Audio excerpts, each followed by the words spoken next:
पर कुछ थोड़ा धन कोई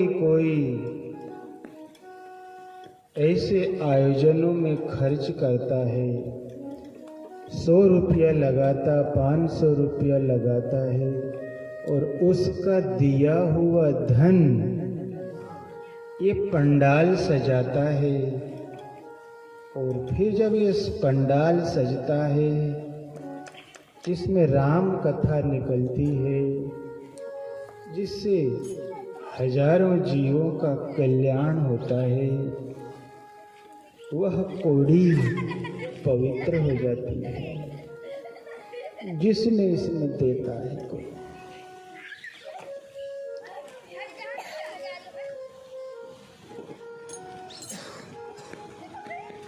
मनुष्य कभी कभी रह जाए, कथा श्रवण करके पशु पक्षी तर जाते हैं।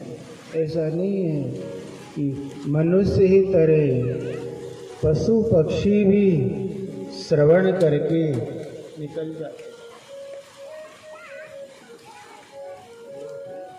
आज ऐसा ही सुंदर आयोजन डूबा देव में आज द्वितीय दिवस में प्रवेश कर रहे हैं। पूर्ण शांत और एकाग्र चित्त होकर के इस रसपान को करेंगे। आइए हरि कीर्तन के साथ कथा में प्रवेश करते हैं, जिससे हृदय, वाणी, स्थान सब पवित्र हो जाए।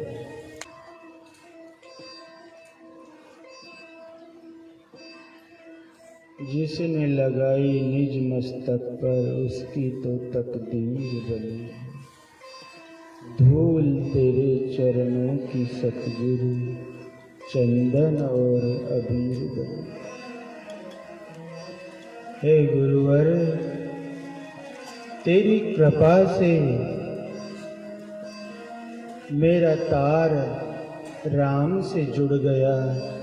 तू यदि कृपा नहीं करता तो मेरा तार तो संसार से जुड़ा हुआ था, और ये संसार से तार जुड़ा था जो बिना करंट का था। मेरे घर में अंधेरा ही अंधेरा था। गुरु से जुड़ा वो करंट वाला था, मेरे घर में प्रकाश हो गया। तेरी जय हो।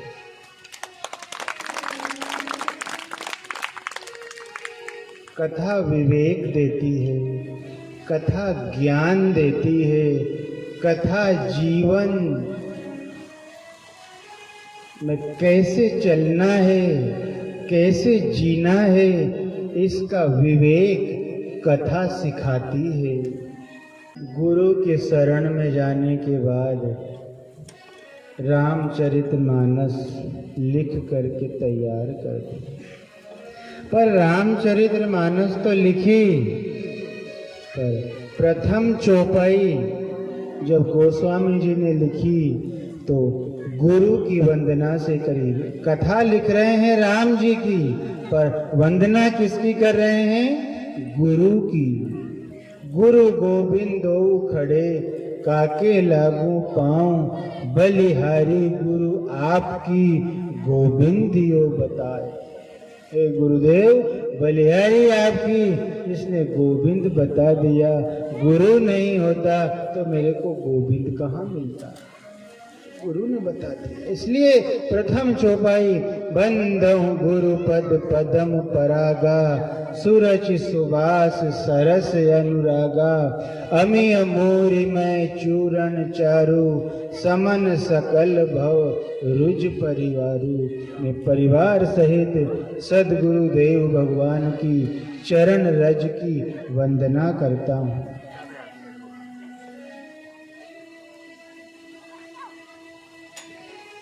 गुरु वंदना से राम कथा का प्रारंभ होता है।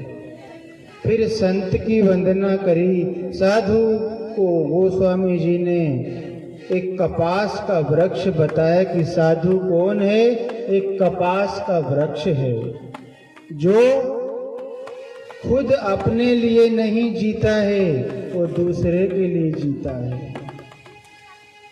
गुरु वंदना, साधु वंदना, जीव मात्र की वंदना, सिया राम मैं सब जग जानी, करऊं प्रणाम जोर जुग पानी। कभी किसी से भेदभाव नहीं, कभी किसी से ईर्ष्या द्वेष नहीं, कभी किसी से छल कपट नहीं। ये मेरा दोस्त है, ये मेरा दुश्मन है, ये मेरा अपना है, ये मेरा पराया है, इसने मेरे साथ अच्छा किया, इसने मेरे साथ बुरा किया, नहीं, कोई भेदभाव नहीं। जो कुछ किया, जो कुछ मेरा हुआ, किसी ने बुरा नहीं किया, मेरे कर्मों ने ही मेरे साथ बुरा किया है। भाई बहनों, किसी के साथ कोई बुरा नहीं करता।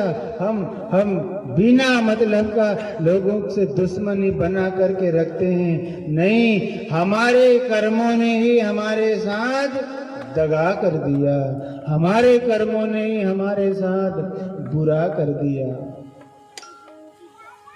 क्यों? जो जैसा कर्म करेगा या उसको वैसा ही फल मिलता है। हमारे कर्मों ने बुरा फल दिया और हम दूसरे को दोष देते हैं, इसके कारण मेरा काम बिगड़ गया, इसके कारण मेरा गलत हो गया। बुरा कर्म किया है कभी ना कभी, आज नहीं तो कल, कल नहीं तो परसों, परसों नहीं तो बरसों, बरसों नहीं तो इस जन्म से अगले जन्म में कभी ना कभी कोई गलत काम हुआ है, जिसके कारण हम दुखी हैं, जिसके कारण हम परेशान हैं, जिसके कारण हम लाचार हैं, जिसके कारण हम पीड़ित हैं। कोई परिवार से परेशान है, कोई अपनों से परेशान है, कोई परायों से परेशान है। ये किसी को दोष मत देना, अपने कर्मों को दोष देना। और जो बीत गया बीती ताहें बिसार दे, अब आगे की सुध ले। अब बिगड़ गया, अब क्या करूं? मेरे कर्मों ने मेरे साथ बुरा कर दिया। जब भी अच्छा करने जाता हूं बुरा ही होता है। मैं लाख सोचूं अच्छा हो, पर फिर भी बुरा होता है। समझ लेना मेरे प्रारब्ध के कर्म खराब थे, जिसके कारण जो करने जाता हूं बुरा ही होता है। तो फिर अब अच्छा कैसे हो? मैं प्रारब्ध तो गड़बड़ हो गया, पर भविष्य कैसे सुधारूं? तो भविष्य सुधारने के लिए कथा, सत्संग, सत्कर्म, मंदिर, पूजा पाठ से हमारा भविष्य सुधरता है। ये करते रहना।